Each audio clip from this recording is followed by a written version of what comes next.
In today's video, I'm going to teach you how to get Google Cloud API key. By the end, you'll have a working API key and know how to configure it safely so it's ready for your app. First, head to the Google Cloud console in your browser and sign in.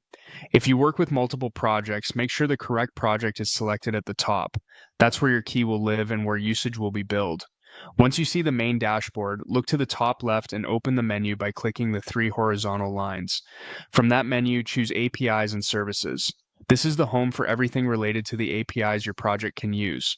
On the left side, click Credentials. This page is where you manage service accounts, OAuth clients, and API keys.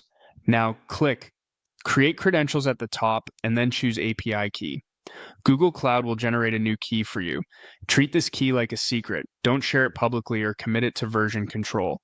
You can copy it to use later, but before you do, let's configure it so it's safer and easier to manage. Give your key a clear, descriptive name. A good name helps you and your team understand what the key is for and makes auditing simpler. Next, you'll see an option to authenticate API calls through a service account. Click that. This ties the key's usage to a service account when your architecture requires it, providing more controlled permissions. Click Select a service account, then pick the one that fits your application's needs. Be mindful of least privilege here. Use a service account with only the roles necessary for the APIs you plan to call. After that, select API restrictions.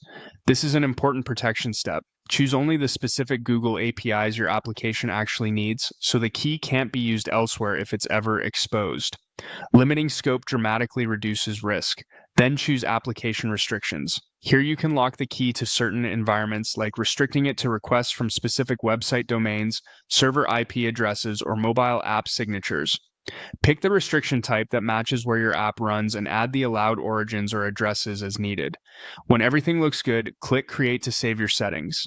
Your key is now configured. You can always return to the credentials page to rotate, delete, or further edit restrictions.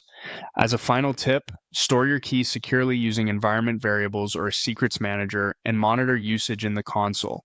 If you run into permission or quota errors later, double check that the specific API you're calling is enabled for your project and that your restrictions align with your deployment environment.